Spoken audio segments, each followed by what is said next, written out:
Zhang is there to be hit. Like, he's not like some big heavyweight that don't get hit. He's a big heavyweight that get hit. That right there is enough for Deontay Wilder to have a chance at clipping you.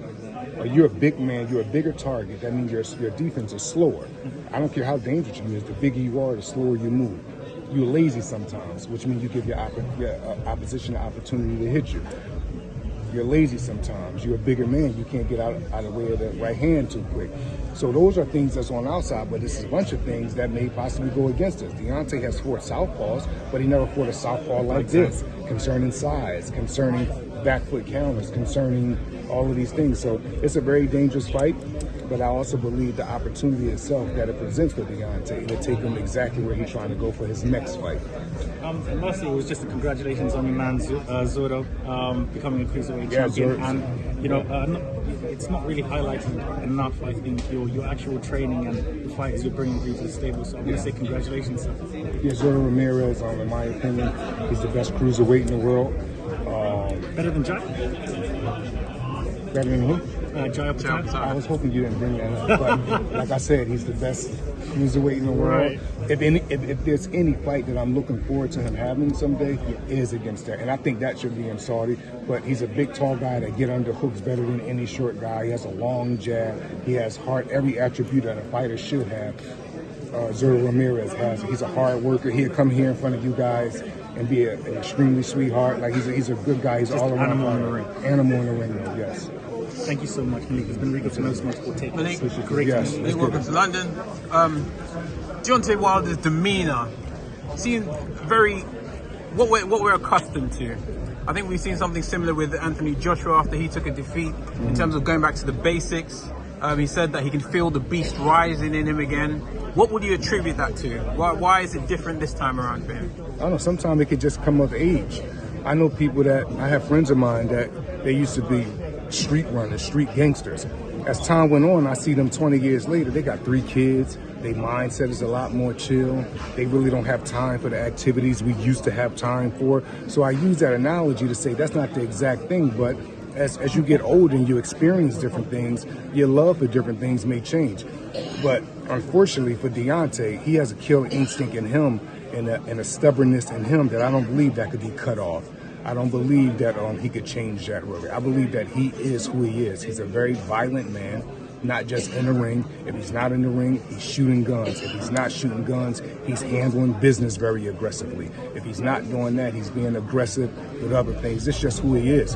I think, but I know tons of killers also that had a bad night in the office concerning boxing because it's controlled chaos, whatever way you look at it. You're going to have to use your mind if you really want to be surgical and knock somebody out cold, especially at this level.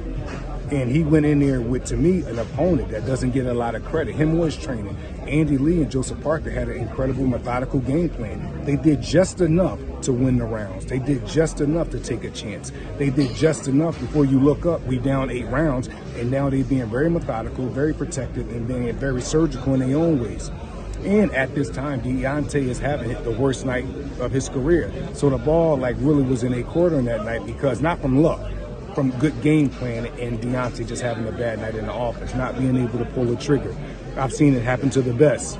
But I believe being ashamed of that performance, I believe, and when I'm saying it, Deontay, I'm saying me too. That's a performance I'm ashamed of. That's a loss that I put on my record as well because I know what he really can do. And if he go in here June 1st and beat a Deontay Wilder that I'm always bragging to you guys about, that I'm always saying so many good things about, that literally has my doctor telling me less than a year I'm going to have reconstructive surgery on my right shoulder. And not just me, JD's don't even hold pads anymore because 10 years just taking Deontay Wilder's pounding. The doctor said he had to give him a new shoulder, and now he can't even do that no more. If that Deontay Wilder shows up, y'all going to see Zhang fall, and it's going to be a beautiful thing coming from a violent standpoint, very artistic and violent. Because Zhang is a Pop-Tart when he gets fatigued. He just is. Like, he falls apart. He's really scared. He almost would do anything not to get tired. Joseph Parker, he was down. It was kind of like, I would say Deontay had an off night, right? I would say when Zhang lost to Parker, he really just was like very methodical, not doing much. He really was fine, and I believe he held that because he just doesn't like getting into a vulnerable position when he's tired. Now he have to do, like, you know what I mean? He doesn't like that. In our place, our job is to take him into darkness.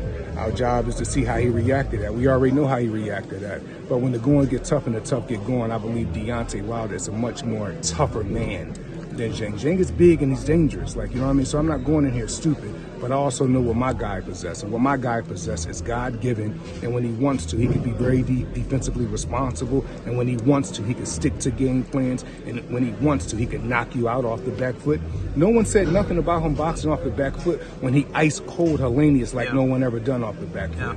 But when you understand life and you understand boxing, you understand, well, how it's set up, it didn't work out in our way. So you guys in the media can rip and run with it and say he shouldn't be doing that anyway. Well, if it works, Brad Jenkins always tell me anyway, the best punch in boxing is the punch that land. Because when somebody could throw a wild punch and if it land, people will say, that was whatever it was. But if it land, it's the best thing since sliced bread. We have to go in here June 1st and knock Zhang out cold. We have to do something to him that no one never has done, and that's like really put him down and out.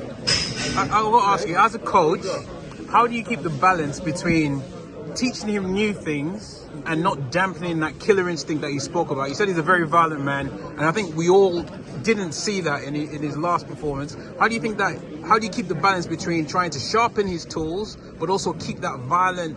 I don't really try to teach Deontay nothing new. Like, I give him options. Right. It's things that he do well that I remind him that we do well. Right. I'm not going to see somebody like Deontay have good jab defense, but only use it sometimes. No, it's my job to do the things you do subconsciously well. I'm going to make sure we drill so it could be a part of your system, and you're just not doing it subconsciously from an instinctive standpoint. So there's tons of things I've seen Deontay do over the years that I'm like, he do that very, very well from a subconscious standpoint. So we need to drill that so that becomes a part of his system. So it's not that I'm trying to change him. I'm just trying to give him options. Okay, yeah, you got a good right hand, but you could set that right hand up with a 3-2. You could set that right hand up with a feint down spears. You could set that right hand up with an eye decoy. You could set that right hand up with a turn, like, you know what I mean? So I'm not really... Bro, I say this with all humbleness. I don't think it's a man in this room, in this building, that really knows and study boxing the way I do. Like, I am not stupid enough to change a killer and think he's going to be dancing around like Muhammad Ali. You guys have to understand, some days in boxing, we all are walking into the unknown. You think any of us would expect to see Deontay to, like, not engage for 10 to 12 rounds against Joseph Parker? Absolutely not. I wasn't expecting that. I was expecting him to set him up and not really just go for anything. But he went in there, we had an off night, but we're going to right that wrong come June 1st and knock Zhang out cold. Okay, final question. What is it that you're hoping to capitalize on? They've got a common opponent in Joseph Parker. You said fatigue is one thing, but what else have you seen in Zhang that you feel that you can take advantage of? He overcommits like every southpaw do. Like every fighter do when they really get hungry and want to hit somebody. He doesn't really, like, he kills the clock at times without doing nothing. At times he go into a state of being very lazy. What else? He doesn't use his jab enough to me to be a big man. And this, once again, I'm saying these things now.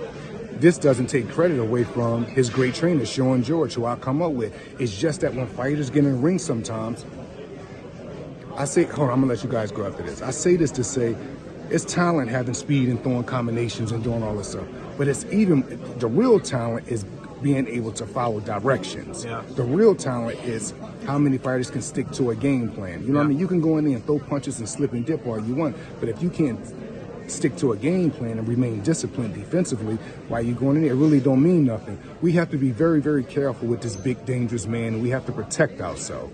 But at the same time of us protecting ourselves, we have to take risks. And us taking risks, it put Zhang in offensive position, but it also puts him in a dangerous position. Like, you know, he's a big man, but he's a big man that's very vulnerable. Malik, I appreciate your time. Thank you. Thank you.